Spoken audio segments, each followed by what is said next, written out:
बनी इसराइल की एक बस्ती में एक बहुत ही धर्मनिष्ठ और ज्ञानी दरवेश रहा करते थे।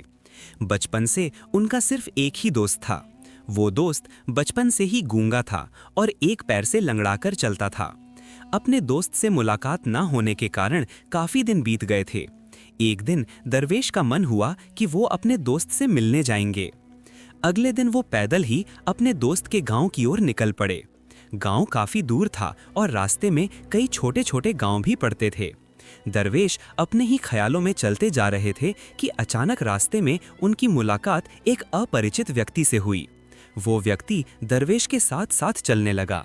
दरवेश ने सोचा कि यह तो बहुत अच्छी बात हुई, किसी के साथ चलने पर सफर जल्दी कट जाएगा। चलते चलते दरवेश ने उस व्यक्ति से उसका नाम पूछा। उस व्यक्ति ने अपना नाम काबीज बताया। दरवेश को ये नाम थोड़ा अजीब लगा और वो सोचने लगे कि ये कैसा नाम है, लेकिन उन्होंने नाम के बारे में और कुछ पूछना उचित नहीं समझा। दोनों एक साथ चल रहे थे कि रास्ते में एक गांव आया। अपरिचित व्यक्ति ने दरवेश से कहा, आप आगे चलिए, मुझे इस गांव में एक व्यक्ति को संदेश देना है। मैं थोड़ी आगे चलकर आपसे मिलता हूँ। दरवेश ने कहा, ठीक है, और वो आगे बढ़ गए। ठीक तभी गांव में खबर फैल गई कि एक व्यक्ति को सांड ने मार डाला है। सांड द्वारा उस व्यक्ति को मारने के कुछ ही देर बाद अपरिचित व्यक्ति वापस आकर दरवेश से मिल गया। फिर दोनों चलते चलते दूसरे गांव के बाहर पहुंचे, जहां एक छोटा सा यात्री दल ठहरा हुआ था। वहां ठहरने का इंतजाम भी अच्छा लग रहा था। दरवेश के दोस्त का गांव वहां से अभी भी दूर था और रात भी शुरू हो चुकी थी। दरवेश ने अपरिचित व्यक्ति से कहा, रात होने वाली है, सारा दिन चलते चलते थकान भी लग गई है और भूख भी लगी है, इसलिए हम यहीं खाना पीना करके आराम कर लेते हैं। सुबह आराम से आगे का सफर शुरू करेंगे। अपरिचित व्यक्ति ने कहा, ठीक है, वैसे भी मुझे इस गांव में भी एक व्यक्ति को कुछ जरूरी सामान देना है। आप खाना खाइए और आराम कीजिए, मैं बाद में आकर खा लूंगा। यह कहकर वो वहां से चला गया। उसके जाने के थोड़ी ही देर बाद इस गांव में धुआं उठता दिखाई दिया और देखते ही देखते पूरे गांव में आग लग गई। दरवेश हैरान होकर सोचने लगे कि ये व्यक्ति जहां भी जाता है वहां कोई ना कोई नुकसान विपदा जरूर होती है, कुछ तो असामान्य है। लेकिन दरवेश ने रात में अपरिचित व्यक्ति से इस विषय पर कोई बात नहीं की। सुबह दोनों फिर से अपनी मंजिल की ओर चलने लगे। थोड़ी दूर आगे जाने पर एक और गांव आ रहा। अपरिचित व्यक्ति ने फिर दरवेश से कहा, आप आगे चलिए, मुझे इस गांव में भी कुछ जरूरी काम है, मैं काम खत्म करके आपसे मिलता हूँ। यह कहकर अपरिचित व्यक्ति जाने लगा। लेकिन इस बार दरवेश आगे नहीं बढ़े, बल्कि वहीं खड़े होकर उस अपरिचित व्यक्ति को देखने लगे कि वो कहाँ जाता है और क्या करता है। ठीक तभी लोगों की आवाजें सुनाई देने लगी कि किसी व्यक्ति को सांप ने काट लिया है और वो मर गया है। ठीक उसी पल अपरिचित व्यक्ति वापस आकर दरवेश के पास आ गया। लेकिन इस बार दरवेश का सब्र टूट गया और उन्होंने उस व्यक्ति से पूछ ही लिया, तुम जहां भी जाते हो वहां कोई ना कोई नुकसान जरूर होता है, क्या तुम मुझे बता सकते हो कि ये सब क्यों होता है? उसने जवाब दिया, दरवेश जी, मैंने तो आपको बहुत बड़ा विद्वान ज्ञानी समझा था, इसलिए मैं आपके साथ चल रहा था, क्योंकि ज्ञानियों का साथ बहुत अच्छा होता है। लेकिन आप अभी तक ये नहीं समझ पाए कि मैं कौन हूँ। दरवेश ने कहा, मैं तो समझ गया हूँ, लेकिन मेरे मन में कुछ संदेह हैं। अगर तुम खुद ही अपने बारे में बता दोगे तो मेरे लिए आसान हो जाएगा। अपरिचित व्यक्ति ने जवाब दिया, मैं मृत्यु का देवदूत हूँ और ईश्वर के आदेश से मैं उन सभी लोगों की जान लेता हूँ जिनकी जीवन अवधि पूरी हो चुकी होती है।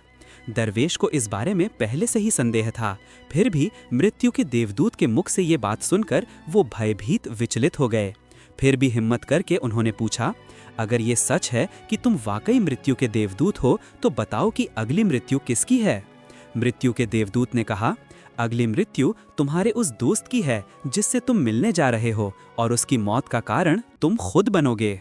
ये सुनकर दरवेश भयभीत हो गए और चिंता में पड़ गए कि अगर ये वाकई मृत्यु का देवदूत है तो इसकी बात भी सच होगी और उन्हीं के कारण उनके बचपन के सबसे करीबी दोस्त की मौत हो जाएगी।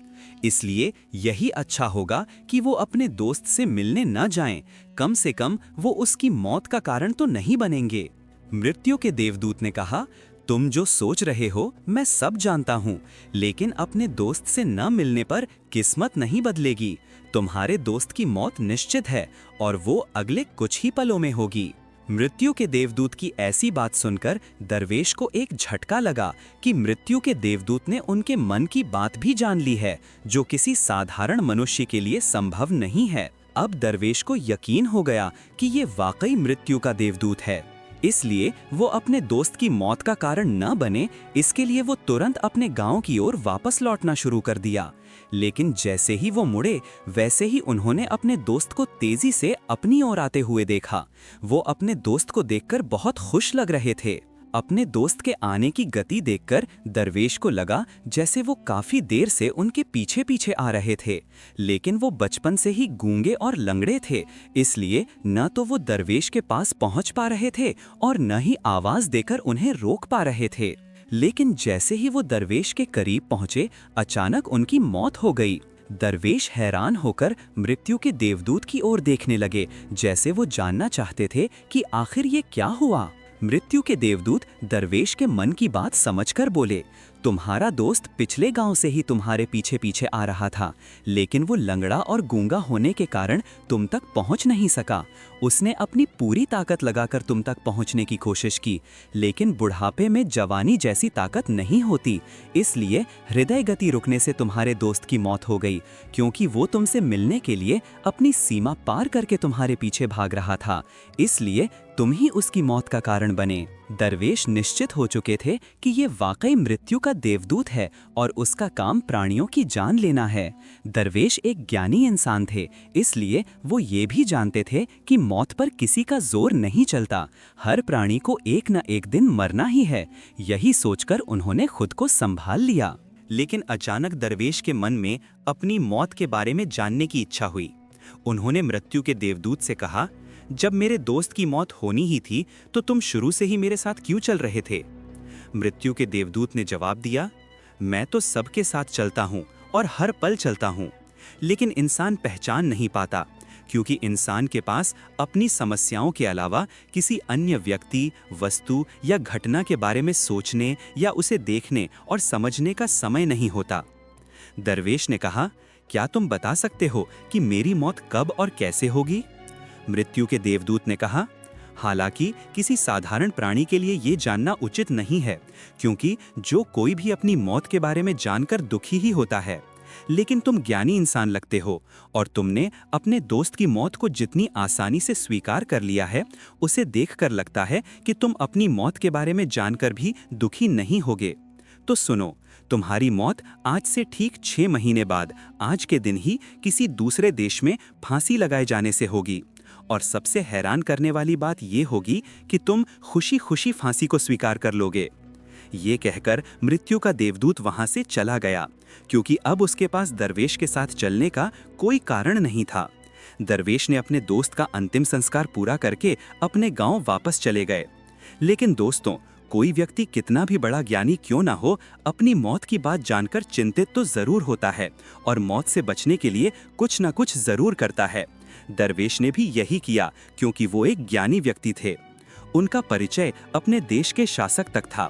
दरवेश ने सोचा कि शासक के पास तो बहुत ज्ञानी सलाहकार रहते हैं, वे उनकी मौत से जुड़ी समस्या का कोई ना कोई समाधान जरूर निकाल देंगे। ये सोचकर दरवेश राज दरबार पहुंचे और शासक को अपनी पूरी घटना सुनाई। शासक ने अपने सलाहकारों को ये बात बताई और उनसे राय मांगी। सबने आखिर में सोच विचार करके कहा कि अगर दरवेश की बात सच है तो उनकी मौत भी 6 महीने बाद ही होगी, लेकिन मौत तभी होगी जब वो किसी दूसरे देश में जाएंगे। अगर वो दूसरे देश में नहीं जाते हैं तो मौत भी नहीं होगी। सलाहकारों की ये सलाह शासक को भी अच्छी लगी। उन्होंने दरवेश के रहने का इंतजाम महल के अंदर ही कर दिया और शासक के आदेश के बिना किसी और को भी दरवेश से मिलने की अनुमति नहीं थी।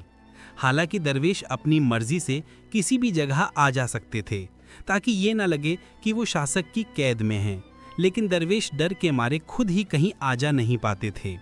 समय बीतता गया और दरवेश की मौत का समय नज़दीक आ गया। वो दिन भी आया जब दरवेश की मौत होनी थी। उस दिन दरवेश ने डर के मारे जल्दी सो गए, ताकि रात जल्दी कट जाए और अगला दिन आ जाए और इस तरह मौत टल जाए। लेकिन दोस्तों, दरवेश को नींद में चलने की बीमारी थी और इस बीमारी के बारे में वो खुद भी नहीं जानते थे, इसलिए शासक या किसी चिकित्सक को इस बीमारी के बारे में बताने का तो सवाल ही नहीं उठता। दरवेश अपनी मौत को लेकर बहुत चिंतित थे और नींद में चलने की बीमारी तभी आती है जब ठीक से नींद ना हो। रात में दरवेश को नींद में चलने का दौरा पड़ा। वो उठे और महल से निकलकर घोड़ों के अस्तबल में पहुंचे। दरवेश शासक के विशेष अतिथि थे, इसलिए किसी भी प्रहरी ने उन्हें रोका नहीं और कोई पूछताछ भी नहीं की। अस्तबल पहुंचकर उन्होंने सबसे तेज घोड़े पर सवारी की और नींद में ही अपने देश की सीमा पार करके पड़ोसी देश में चले गए। इतना ही नहीं, वो पड़ोसी देश के शासक के महल में पहुंच गए। वहां के प्रहरियों ने भी उन्हें रोका नहीं और कोई पूछताछ नहीं की, क्योंकि रात का आखिरी पहर होने के कारण सभी सो रहे थे। दरवेश सीधे शासक के खजाने के कमरे के अंदर पहुंच गए और वहीं वो सो गए। सुबह हुई तो कोषाध्यक्ष ने दरवेश को खजाने के कमरे में सोते हुए देखा। इस पर शासक बहुत क्रोधित हो गए और उन्होंने दरवेश को गिरफ्तार करने का हुक्म दिया। शासक ने दरवेश को राज दरबार में हाजिर करने का आदेश दिया। जब दरवेश को दरबार में लाया गया, शासक ने उन्हें देखते ही गुस्से में फांसी की सजा सुना दी और कहने लगे कि अगर तुम चोरी करने में कामयाब हो जाते तो हमारे छोटे राज्य के लोग भूखे मरने लगते। इसलिए हाथ काटने के बजाय फांसी की सजा सुनाई गई, ताकि भविष्य में कोई ऐसा काम करने से पहले 1000 बार सोचे। फांसी की सजा सुनकर दरवेश कांप उठे। फिर भी थोड़ी हिम्मत करके उन्होंने शासक से कहा, महामहिम, मैं नहीं जानता कि मैं आपके महल में कैसे पहुंचा। मैं ये भी नहीं जानता कि आपके खजाने के कमरे में कैसे आया। मैं कोई चोर नहीं हूं। किसी प्रहरी ने मुझे क्यों नहीं रोका। लेकिन मैं इतना जरूर जानता हूं कि आज मेरी मौत होनी थी और अब हो रही है। शासक को ये बात थोड़ी अजीब लगी। उन्होंने पूछा, तुमने कैसे जाना कि आज तुम्हारी मौत होनी थी? तुम क्या कहना चाहते हो? दरवेश ने पिछले 6 महीने की पूरी घटना सुनाई और कहा, हुजूर, मुझ में या किसी साधारण इंसान में इतनी हिम्मत नहीं कि वो शासक के दरबार में और शासक की मौजूदगी में चोरी कर सके। शासक को दरवेश की बातों में कुछ सच्चाई दिखाई दी, लेकिन उन्होंने सोचा कि शायद ये अपनी मौत से बचने के लिए मृत्यु के देवदूत और अपनी मौत की भविष्यवाणी का बहाना बना रहा है। शासक ने कहा, अगर तुम्हारी ये बात सच है और आज तुम्हारी मौत का दिन है, जैसा कि मृत्यु के देवदूत ने कहा था, तो मैं तुम्हारी मौत का कारण नहीं बनूंगा। लेकिन अगर ये बात झूठ साबित हुई तो आज जरूर तुम्हारी मौत का दिन होगा।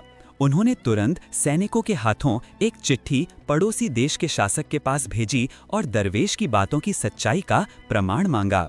शाम तक सैनिक वापस आ गए और बताया कि दरवेश जो कुछ भी कह रहे हैं वो एकदम सच है। पड़ोसी देश के शासक ने दरवेश के रहने का पूरा इंतजाम अपने महल में किया था। पिछले 6 महीने से दरवेश उनके मेहमान थे। कल शासक आखिरी बार दरवेश से उनके आराम कक्ष में मिले थे और इसके बाद वो इस देश में कैसे पहुंचे इसकी कोई खबर नहीं है। इसलिए इस देश के शासक के अनुसार दरवेश को फांसी देना उचित नहीं है। अब शासक के सामने एक नई समस्या आ खड़ी हुई। उन्होंने बिना जांच पड़ताल के दरवेश को फांसी की सजा सुना दी थी।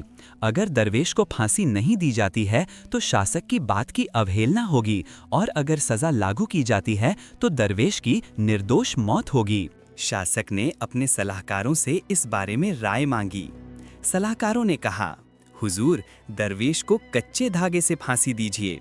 इस तरह आपके दिए गए आदेश का सम्मान भी रह जाएगा और कच्चा धागा दरवेश को फांसी नहीं देगा, उनकी जान बच जाएगी। शासक को ये सलाह अच्छी लगी। उन्होंने आदेश दिया कि दरवेश के लिए कच्चे धागे का फंदा तैयार किया जाए। दरवेश को फांसी देने की तैयारी शुरू हो गई। सब खुश होकर देख रहे थे कि न तो दरवेश मरेंगे और न ही शासक का वादा झूठा होगा। दरवेश को भी यकीन था कि कच्चे धागे से उनकी मौत नहीं हो सकती, इसलिए वो खुशी खुशी फांसी के मंच पर चढ़ने को तैयार थे, जैसा कि मृत्यु के देवदूत ने कहा था। लेकिन जैसे ही दरवेश को फांसी दी गई, कच्चा धागा टूट गया। लेकिन टूटने से पहले उसने अपना काम कर दिया। दरवेश के गले की नस कच्चे धागे से कट गई थी। दरवेश जमीन पर गिरे और तड़पने लगे। हर सांस के साथ उनके गले से खून का फव्वारा निकल रहा था। देखते ही देखते दरवेश का शरीर पूरी तरह शांत हो गया। सब हैरान थे कि इतना कमजोर धागा किसी की मौत का कारण कैसे बन सकता है। लेकिन घटना घट चुकी थी। किस्मत ने अपना काम कर दिया था। जो होना होता है वो होकर ही रहता है। दोस्तों, इस कहानी से हमें ये शिक्षा मिलती है कि हम कितनी भी सावधानी बरतें, कितने भी उपाय करें, लेकिन हम कभी भी किसी भी हाल में किस्मत के लिखे को मिटा नहीं सकते। हर घटना और उसकी पूरी योजना पहले से ही निर्धारित होती है। हम उसे थोड़ा सा भी इधर-उधर नहीं कर सकते। इसी वजह से ईश्वर ने हमें भविष्य जानने की शक्ति नहीं दी है, ताकि हम अपने जीवन को और अच्छे से जी सकें। ये बात इस दरवेश पर भी सच साबित होती है। अगर दरवेश मृत्यु के देवदूत से अपनी मौत के बारे में नहीं पूछते, तो वो 6 महीने तक शासक के महल में डर डर कर जीवन जीने के बजाय और बेहतर जिंदगी जी सकते थे। सिर्फ एक ही चीज है जो किस्मत को बदलने की शक्ति रखती है, और वो है दुआ, प्रार्थना। कहा जाता है कि अगर दुआ में सच्चाई हो और वो सच्चे दिल से मांगी जाए, तो अल्लाह किस्मत को भी बदल सकते हैं। इसलिए हमें चाहिए कि हम ईश्वर से हमेशा अच्छी किस्मत और अच्छे भविष्य के लिए दुआ करते रहें।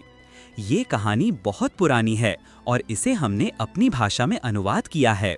ये कहानी उस समय की है जब इंसान मृत्यु के देवदूत को देख पाते थे। अब इस कहानी में कितनी सच्चाई है, ये तो ईश्वर ही जानते हैं। इस कहानी के बारे में आपका क्या मूल्यवान विचार है, आप बता सकते हैं। क्या आप चाहेंगे कि मैं इस कहानी से जुड़े कोई प्रश्न पूछूं या इसकी नैतिक शिक्षा को विस्तार से समझाऊं?